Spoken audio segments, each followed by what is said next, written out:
سوال بڑا ہی اہم ہے کہ حج کے بعد قربانی مکہ ہی میں دینی ہے یا مکہ کے باہر بھی دے سکتے ہیں؟ اس کا جواب یہ ہے، قال ابن العربی رحمہ اللہ ولا خلاف فی ان الہدی لا بد له من الحرم۔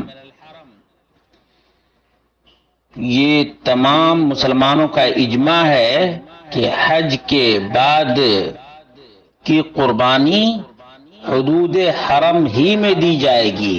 احکام القرآن جلد نمبر 2 صفحہ نمبر 186۔ معلوم یہ ہوا کہ مکہ میں جو حدود حرم ہے اسی میں قربانی دینی ہے۔ وجاء فی الموسوعہ الفقہیہ جلد نمبر 42 صفحہ نمبر 250 اور 251 ہے، اتفق الفقهاء على ان دماء الهدي يختص جواز اراقتها بالحرم۔ فقہاء کا اتفاق ہے اس بات پر کہ قربانی کے بعد جو حج کے بعد جو قربانی دی جاتی ہے اس کا خون حدود حرم ہی میں بہایا جائے گا۔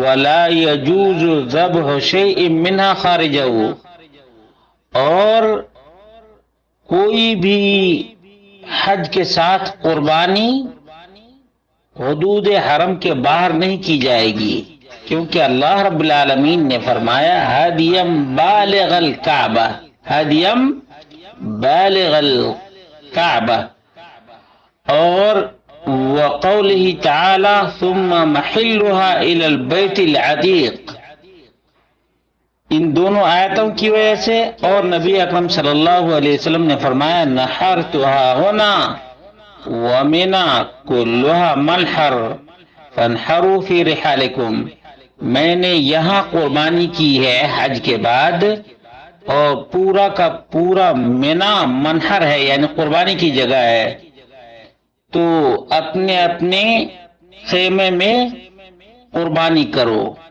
اسی طرح سے اللہ کے رسول صلی اللہ علیہ وسلم نے فرمایا کل فجاج مکہ طریق و منحر، مکہ کی تمام گلیاں راستے اور قربانی کی جگہیں ہیں۔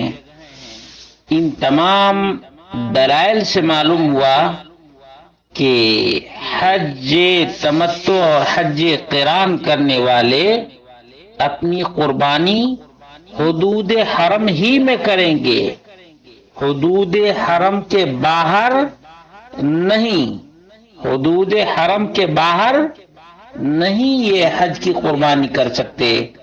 اس لیے اس بات کا خاص خیال رکھنا چاہیے، خاص اس بات کا خیال رکھنا چاہیے کہ ہماری قربانی حدود حرم کے اندر ہوئی ہے یا نہیں۔